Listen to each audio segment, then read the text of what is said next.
Hello everybody and welcome to our live studio show here today, round 6 of the FIM Motocross World Championship with me, Paul Malin and Lisa Leyland, where coming up on today's show we have Tom Vialle, Tim Gajser and Steve Dixon. And our first guest is in with us now, Tom Vialle. But before we catch up with Tom though, Lisa, we just had the Easter break. Yeah. How was it? Did you enjoy it, and are you looking forward to getting the show back on the road? I am. I had a lot of Easter eggs, ate a lot of chocolate, but it was good. It was nice to actually be at home for Easter, because usually we're away at a race. It's good to be back here. I heard big rain is coming, though. I don't know. Big rain. Big rain. Are you Italian? That's my Italian accent. Not very good, though. Well, look, our first guest is in. Let's catch up with him. Red Bull KTM Factory Racing's Tom Vialle, who just happens to be leading the championship in MX2. In fact, we've got that kind of vibe, haven't we? Because Tim Gajser is coming up a little later on. He also has a championship leader's red plate. But Tom Vialle, before we start, serious questions first. What did you get up to last weekend? Happy Easter for last week. I know it's late, but did you do anything exciting, or were you just riding? Yeah, I actually ride a lot in the sand to prepare for the race here. So, no, for sure I had a good weekend. It was nice to have a weekend off away from the race, to relax a little bit. It was Easter, so pass a bit of time with the family. So, no, it was nice. Let's talk about the season then. You arrive here as the new championship leader. You have the red plate back on that KTM. From the outside looking in, even though you've been on the podium almost every round, it just seems like the beginning of the season was a little bit more difficult for you. You know, you maybe just a little bit off the pace, like maybe 10%. Did you have a difficult winter preparation? Yes. End of the last year, I had a small injury on my foot, so that was a winter I couldn't really train so good. I started pretty late the preparation, and that's why the first 2-3 rounds I wasn't so good. I think I'm coming back to a good shape, a good speed. I feel good now with the bike. We work a lot on the suspension, on the engine, with all the group KTM and Waypower. So no, we are, let's say, on a good moment. I feel good also now with the bike. So it wasn't easy, but no, I think I'm on a good way, let's say. Okay, well, crash warning, Tom. Not sure if you really want to see this, but we will show you the clip. Unfortunately, your only DNF of the season was in Mantova. If you could just talk us through what happened, because it could have been a lot worse, couldn't it? It looked bad, but it could have been worse. Yeah, I was, let's say, really lucky on this one. Happy to walk away, because it was a big crash. I don't really know what's happened. It was a little bit, you know, every time the first few laps is wet on the track, and I just lost completely the bike on the takeoff. And I was in the air, and I was lucky to land pretty good on the landing of the jump, actually. So it was a pretty good save. I was happy, of course, disappointed to lose the moto, but happy to walk away and be healthy for the rest of the season. Well, how were you feeling after that moment? Were you scared, shaken up, just nervous, or all of the above? Yeah, you know, when you're in the moment of the race, you don't really realize like what's happening. But when you saw after the images, you are like, yeah, I was really lucky. So, no, I finished the moto. I think only 21 or 20. I don't know. I didn't get any points, but the bike was bent. Yeah, the underbar was really a lot bent, so it was difficult to ride a good, let's say, after. Well, look, you found your rhythm since then. Patagonia, you got your first race win and your first Grand Prix win. I think that was your first Grand Prix win since Trentino won last year. So what, 7, 8 Grand Prix, something like that. So from that side, there must have been a huge sigh of relief. Like, yeah, I haven't lost it, you know? Yeah, it was nice to win. Of course, I didn't win any race like in England. I was close to win when Mantova had a big crash. So in Argentina, I felt good on the bike. So I really wanted to win the race there. And I had a great weekend. And since then, I just felt good every race, Portugal and Italy. So yeah, it was nice to win the last 3 GP. Yeah. And was this a GP that you enjoyed, with the track and the fans and the area? Yeah, there is just so nice. There's a lot of public, a lot of fun. They are really exciting, and to ride the track, the layout of the track is just so nice to ride, and I had really a good moment there. Was it? I mean, was it different to previous years? The nature of the ground, was it more softer because we've not been there for so long? Did they prepare it in a different way? Yeah, you know, it was only the second time for me. I ride only once in 2019, first GP there. So no, I think the track was okay. It's always a fast track, so you need to be really focused on the track. But no, I had fun there. You also won in Portugal and Trentino, 3 wins in a row. What's changed since the beginning of the season? Is it more time on the bike, you said you had a difficult winter. So are you getting more, you know, information? Because it's a brand new bike as well, isn't it? Yes, brand new bike. Of course, more time on the bike helped me a lot. So that's why I feel better now on the bike. We work a lot with the team, and we found some good improvement for the bike. So that's why everything is coming good at the moment. Well, you had a nice battle with Mikel Harup in Trentino and Portugal, actually. Have you been surprised by his riding this year? Yeah, for 2 times in the year he was following me for all the moto. So of course a little surprised, but he's riding good at the moment. So I mean, you know, when you start a good start and you ride good, yeah, he had a good speed. So I was not super surprised, I'd say. How was the GP 2 weeks ago in Trentino? We ran in the opposite direction. Did it feel different? No, it was a little bit, you know, on the practice a little different. The ground is the same, just the layout on the other direction. So some corners a little bit different, but more or less overall the ground and, you know, the dirt, everything stays the same. So we have more or less the same feeling. It was a good race for me. I had 2 all shot and 2 perfect motos, so now it was a good one. Yeah, and then obviously, what about coming back here, Mantova? Mantova. I wish we were. We've been to Mantova so many times. Yeah. We're in Mantova. We're back in Trentino. Faenza. Here in Latvia. Obviously, I did a track walk yesterday. Seems a little bit easier. They've taken the waves down a little bit. Yeah. I just wonder if that is because the weather forecast at the moment is showing that we may have a little bit of rain. Yeah, tomorrow. We expect a bit of rain tomorrow, so that's why maybe they didn't put so much water on the track, but looks okay. I think the track here is nice. It's also a fast track. I like pretty much here is the track. It's not super sandy, let's say. It's a little bit hard packed sand. So no, let's see what I can do. What kind of rain are we expecting, do you know?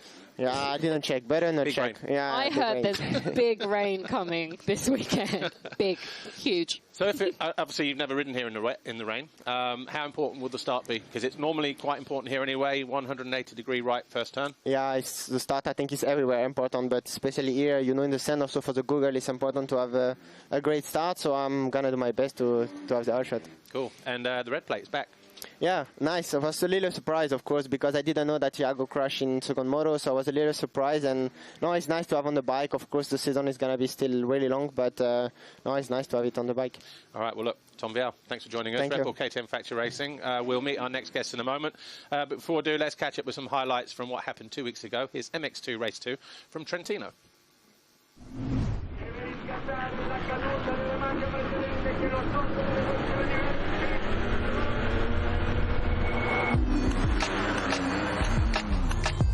Good, clean gate drop. Apart from Adama, I think, getting stuck behind the gate. Iago hits in 10th place. Another poor start for the championship leader. That red plate may come under threat today. Vialle with another foxhole shot. His 5th of the campaign.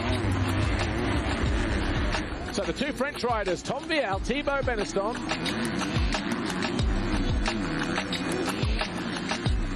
De Wolf jumps long, has no choice, takes 2nd from Beneston.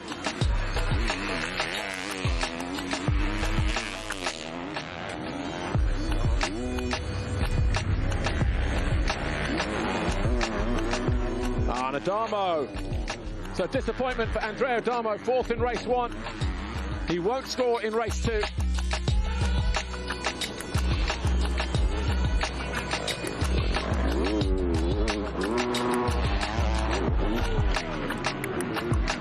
Top left corner. Look, slid off. And then high sides and then threw himself down. Iago hits down again. And the front brake is jammed on. Iago hits into pit lane. And that's it. Iago hits. Race is done. What a turnaround here in Trentino.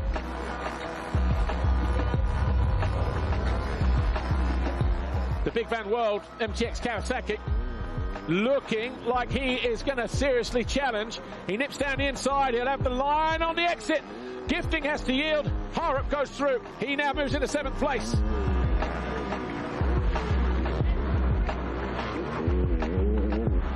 Did he go inside? Yes, he did. And that'll be a podium on the final lap. A clinical move for Harup.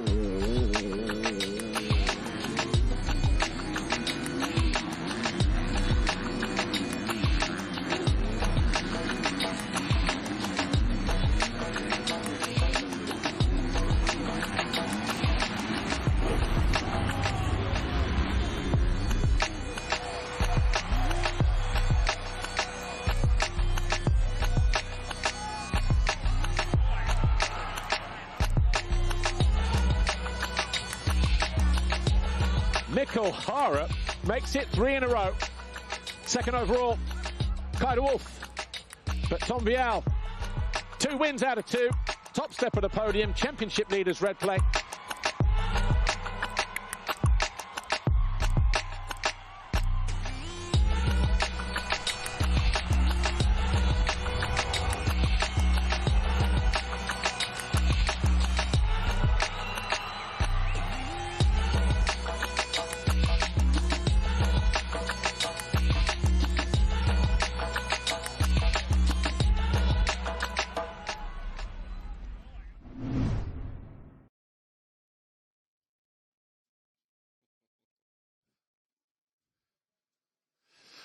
We made it back to part 2 somehow. I have no idea. MXGP-TV.com. Here we are with our live studio show. Me, Paul Malin, Lisa Leyland, our second guest, championship leader in MXGP, Tim Gajser from Team HRC.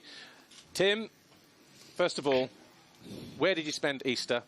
Was it Tiga 243, Tiga the dog, and Mrs. Tiga, all in the same household? Yeah, exactly. We were like all at home, you know, like finally spending Easter at home with the family. It was nice. But obviously we were training as well, you know, really hard, getting ready for races here. Next year's Easter egg eating championships. The training. Well, look, it's been a solid start for you this year, and I guess really the best of your career. You know, 5 podiums from the first 5 rounds, but at the same time, 2 in a row, then 3 in a row, and you know it was a fantastic start. You must be really pleased with how things are going at the moment, and we're now at round 6. Yeah, exactly. I mean, I couldn't be happier with the beginning of the season. Yeah, really happy. Speed is there. I'm enjoying on the bike. You know, like bike is working good. We are working hard with the team. You know, and yeah, I already say, you know, like we are just like, let's say, starting a season. You know, 6th round this weekend. Still a lot of racing ahead of us. But yeah, beginning was good. So let's hope to try and try to continue that role. Yeah. Well, you won the first race of the year in Malin. How important is it to get off to such a positive start for the confidence? I think it's really important. Obviously, it's not that important to win the first GP. You know, obviously, it's a lot of more to come. But yeah, it gives you a motivation. You know, like to give you also like that. You know, like a. You know, like you have a good winter, and you show already on the beginning that you are in good shape, and it's just the beginning, you know, and obviously with each race you want to just improve, get better and better. That's what I'm trying to do, you know, because of course, you know, like on the beginning of the season you don't want to be 100% because it's difficult to keep that shape during, let's say, 5 months of racing. So yeah, it was a really positive day, and yeah, good. Just about Malin, obviously we had 2 attempts with the GP. The first one we didn't, it was postponed. When you arrive and you're so energized the first round and it doesn't happen, and then you have to go back, and now we have to come back, how was that as a rider? Because I don't think we've ever had that before. No, I don't think ever happened. Yeah. But it was a bit, yeah, I mean, like it was the same for everyone on the end. I think it was a good decision because a week later the weather was better, racing was good. But yeah, I was a previous week already on Thursday there, you know. I spent like from Thursday to Saturday until they announced that we are not going to race. I was there in the camper waiting. In the middle of the storm. Yeah, exactly. Cycling, going nowhere. But then, you know, like as soon as we know, we book flights back home. So go back home for 3 days, training hard, you know, again on the bike, off the bike, and then came back on Thursday again. Yeah. Well, another GP victory came in Lombardia for you. Just tell us, how was that Mantova weekend for you? It was good. Actually, of course, you know, when you are coming from a GP win, you know, like I said, it gives you extra confidence, also like motivation to train and everything. The track this year in Mantova was different, obviously, you know, was way more harder. I would say that it was not even a hard sand, it was like hard pack track with a lot of squarage bumps, you know, like hard pack bumps. So we were kind of like struggling with the setup because we came there with the setup from last year, what turned out to be like not the right way. But yeah, it was the same for everyone on the end. Yeah. Well, Patagonia, you made it 3 Grand Prix wins in a row, and by now this is definitely the best start of the season for you. And it's something you've never done before in that respect, maybe in 125, I don't know, but a long time ago. But things have really clicked. And did you know, I mean, maybe you know now, but this was also Honda's 350th Grand Prix victory. Really? I didn't know that. I didn't know. I'm really not about, like about GP wins. What I hear on the TV, like I know, but... From who? From you. He's the walking encyclopedia of motocross. He knows everything. Really? I try. So, yeah, I mean, like, was a good GP also in Argentina, Like I said, so far I have been enjoying a lot on the races, and I think that's the key, having fun, riding well, being smart, yeah. Okay. Okay. Have you got anything to tell us? I've got some info for you, how you can get involved with our TV coverage this year. Now, just to say, if you're watching the studio show on our YouTube or Facebook channels and want to know where to watch all the live race action uninterrupted, then there really is only one place to go. Now, that's MXGP-TV.com. The platform is easy to navigate. You can watch every GP live or on demand, and it also includes the Monster Energy Motocross of Nations at the end of the year as well. So go and check it out. Okay, we do that. Check it. Go on, I've checked it out. I know you have. I'm already there. I'm live. I'm there as well. Good. I'm live. Tim's live now. Also. Well, look, tell us about Trentino. Seems like that place has a very special memory for you. You got your first Grand Prix victory there in MX2. I think you got 5 wins there now. Around there. Yeah, I mean it was a nice GP. Like I said many times, the atmosphere going there always it's electric, and this year finally we had our fans back, so it was really nice to hear them in the corner over there where they always stand. So yeah, and then on the end, I went 1-1. It was nice to sing a national anthem together with them, and yeah, couldn't be happier. We obviously rode. Well, you rode the track backwards. I didn't. You did. How was it after the race, though? Because normally when you've won a GP in the past, you go over the finish line, turn right, and the fans are right there.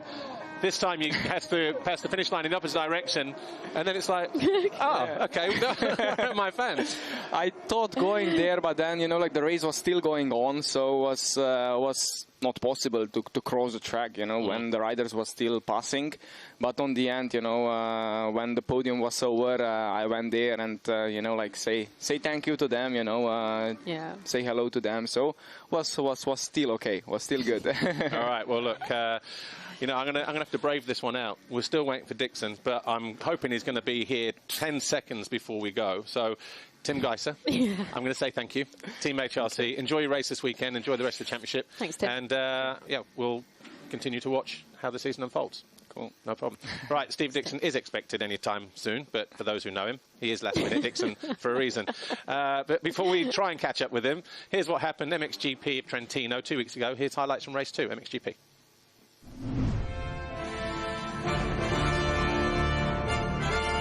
The fly racing 15-second board up for the final time today. Gate drops here, MXGP race 2. Jorge Prado, can he hold the tight line? Yes, he can. He comes away with a foxhole shot.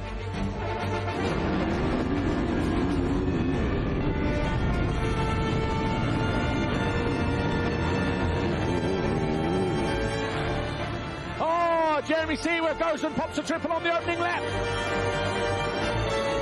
Not a problem for Prado. He stalls the engine. That was very, very strange. He's now put himself under pressure. Gajser leads.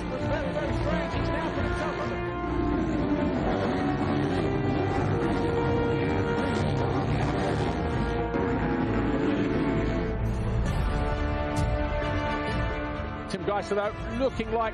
Oh, Seawer goes down! Picks himself up in third, hands second to Brian Bogus.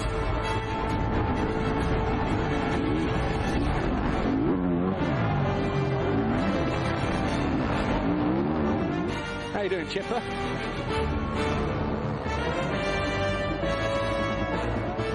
Bogus down! What a crazy couple of corners! Bogus, who has a word with the bank and stalls the engine. Out of fourth place, Brian Bogus. Ferrato sides down the inside, taking no prisoners.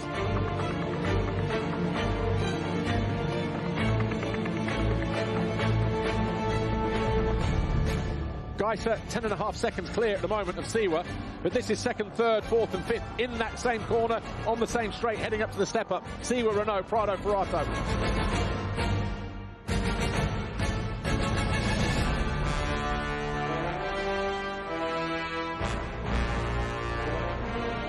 Ferrato gone, Ferrato's gone in the corner. That's the waved yellows. Alberto Ferrato out of 5th place. The Italians applaud his move though. Watch this. Oh, bike just buries itself in the dirt, launches him off the side. But this guy here is absolutely taking the pistachio today. 2 race wins are on the cards, and the way that he's doing it, just so cool, calm and calculated. Absolutely locked onto his teammate, isn't he, Renault? And he may just find a way through here. He does, he closes down the door. We have a change for second, and we have a change in the podium as well. Siwa is third, Prado fourth. But the podium, Gajser, Renault and Prado. Downhill for the final time. 2:43. Tim Gajser goes past his fans, gives them a quick nod of appreciation. Tim Gajser wins race 2. He wins the MXGP of Trentino. Renault second, Siwa third, Prado fourth, Bogus fifth. As quick as that. But Tim Gajser, his 37th Grand Prix victory here at the MXGP of Trentino.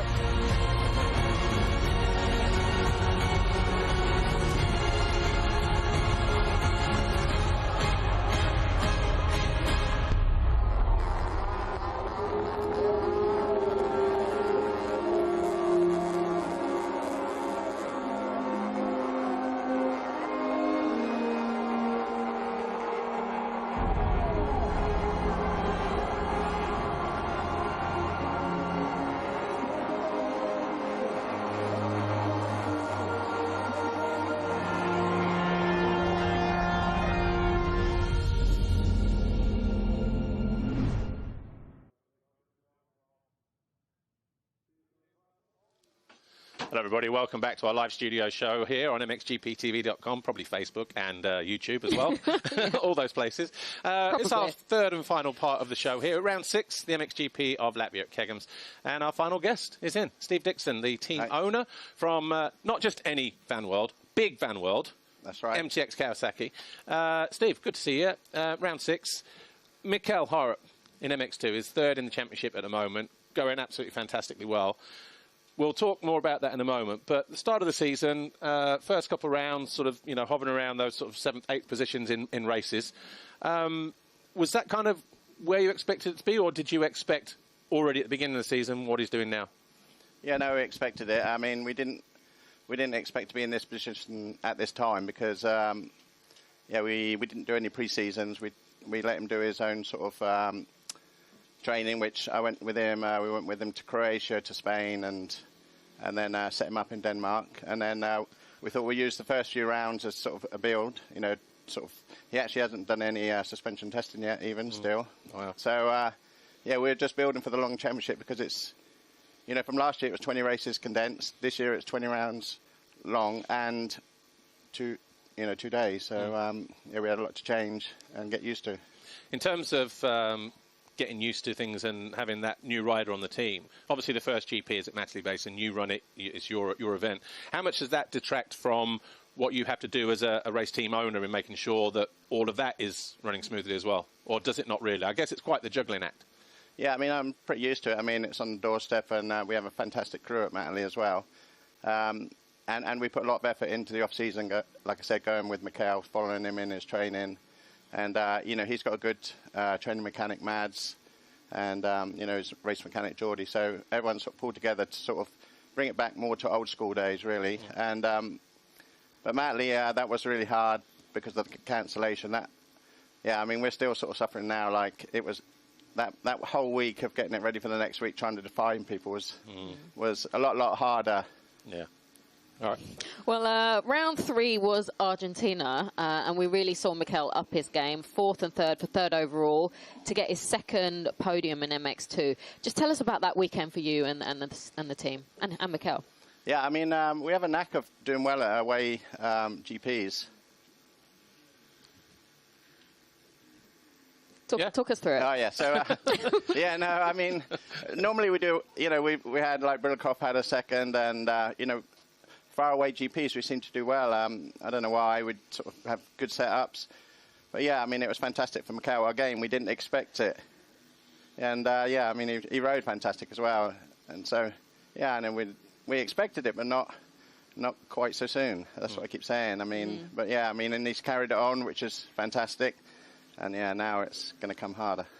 Well, what pleased you the most about this weekend? Because it wasn't like the result was just handed to him on the plate. I mean, he made that mistake in the first race, which meant he really had to work for it, didn't he? Yeah, I mean, yeah, that's the fight has been good. I mean, as I've seen, sort of, some people say the first 10 minutes have been a bit sort of slow in coming through, but that was typical of the first 2 races, Matley.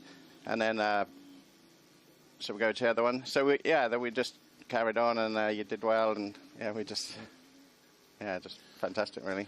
Well, he was on our studio show in Portugal, and as he left, we said, maybe next, maybe we'll see you on the podium again this weekend. He only went bloody did it, didn't he? You know what I mean? Just it's fantastic riding again. He should have gone 3-2-1, but, then it would have been good for my birthday. But he got to lead a few laps here as well, and that makes a big difference as well, doesn't it? Yeah, no, I mean, the leading was fantastic, and then, but, how he came back through in the second race was, even more sort of solid, and as we sort of say, the last race in Arca was the same, where, he led, and then he had the fastest lap on the second to last lap, which showed good character, and, that he's got the stamina and the speed, which is, what we were training for in the winter.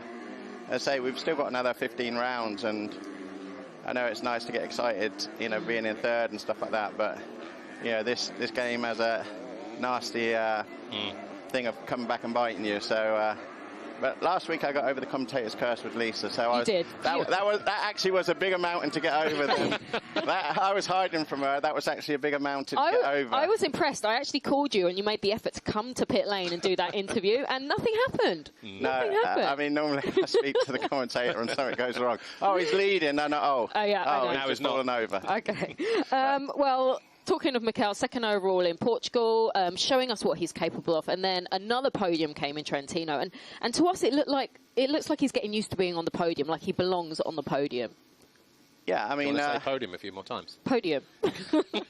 Mikhail was on the podium. Yeah. No, I mean, if I think back to his early days when he was in EMX, I thought he was like.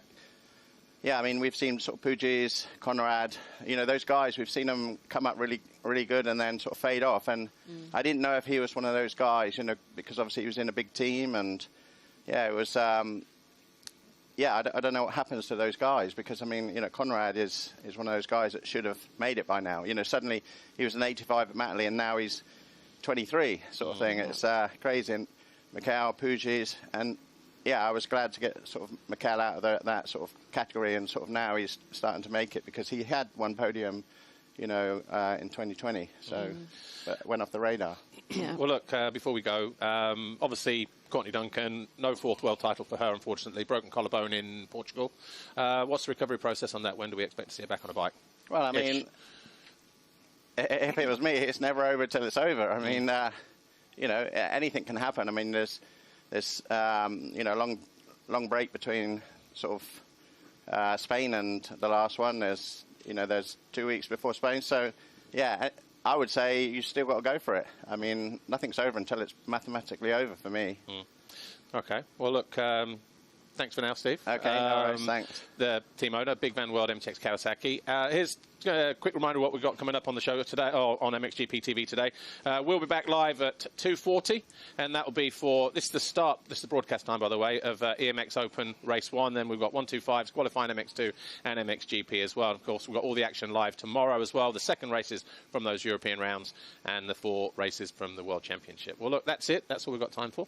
Thanks to our guests. Thanks for Steve Dixon, to Tim Gajser and Tom Vialle, and, of course, Lisa. Thanks, sick Paul. note. Thank you. She almost didn't make it. I'm not sick anymore. All's good.